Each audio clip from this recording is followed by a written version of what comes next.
દુષ્યંતભાઈજી, બીજેપીના બધા જ office bearer ભાઈઓ અને બહેનો, આજે તમે આટલી મોટી સંખ્યામાં આવ્યા છો, ખૂબ ખૂબ તમને આભાર વ્યક્ત કરીશ. તમને પુનેશભાઈએ બધી જ વાત કરી છે. આપણે ઇલેક્શનમાં જ્યારે ઊભા છે, લોકોના કેવી રીતના કામો કરીશું, આપણો કેવી રીતના આગલા 5 વર્ષ રહેશે, એના માટે તમને જણાવ્યું છે. હું મારા તરફથી પણ તમને ખૂબ ખૂબ આશ્વાસન આપું છું કે આજે તમે સતત બીજી વખત મને એક ઉમેદવાર બનવાનો એક મોકો આપ્યો છે, આટલો વિશ્વાસ રાખ્યો છે.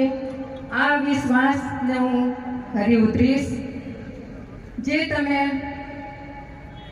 એક નાજુક પરિસ્થિતિમાં પણ મદદ મને કરી હતી, આજે પણ મારા પડખે તમે ઊભા છો, ભારતીય જનતા પાર્ટીના પડખે તમે ઊભા છો. એક બધા જ ઓફિસ બેરરના હિસાબે અમારી બધાની જવાબદારી બનશે કે જે પણ પ્રદેશની સમસ્યા હશે એનું જરૂર સમાધાન અમે કરીશું. આપણા મોદી સાહેબનું સપનું છે વિકસિત ભારત માટેનું. વિકસિત ભારત માટેની વ્યાખ્યા તમને પુનેશભાઈએ સમજાવી છે. બનતી કોશિશ થશે આ 5 વર્ષમાં આપણે સૌથી લોકોના જે બાકી બચેલા કાર્યો આપણે કરવાના છે, જે સમસ્યા છે એનું સમાધાન કરવાનું છે. અને જ્યારે તમે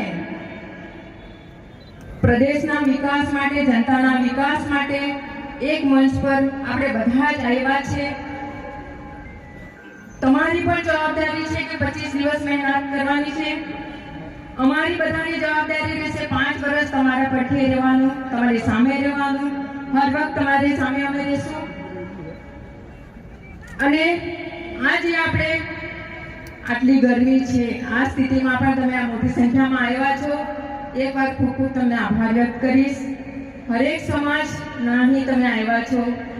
આદિવાસી સમાજથી લઈને વેપારી સમાજ, વેપારી આપણા બધા ભાઈઓ, મુસ્લિમ સમાજના ભાઈઓ, ક્રિશ્ચિયન ભાઈઓ, હરેક પ્રાંતથી આવેલા આપણા ભાઈઓ અને બહેનોને હું સ્વાગત સાથે આભાર વ્યક્ત કરીશ.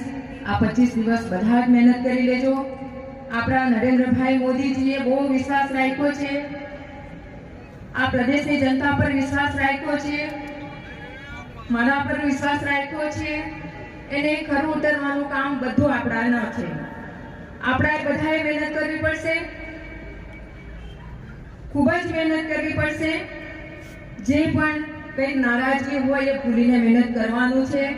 આવતા દિવસોમાં આપણા પ્રદેશનું પણ ઉજ્જવળ ભવિષ્ય નક્કી થાય, આપણા નવું યુથ જનરેશનનું પણ ઉજ્જવળ ભવિષ્ય નક્કી થાય, એમને પણ સારી બધી જ ફેસિલિટીઝ મળી રહે, એના માટેના આ કામ કરવાનું છે આપણે બધાએ. તો હું ફરી એકવાર બધાને આભાર વ્યક્ત કરીશ. તમે આટલી મોટી સંખ્યામાં આવ્યા છો. જ્યાં સમસ્યાની વાત હશે અમે ઊભા છીએ. આપણે દેશમાં પણ એક નક્કી કર્યું છે કે આપણે અહીંયા વિકસિત ભારત માટે જે વાત કરી, એમાં જે આપણે હમણાંનું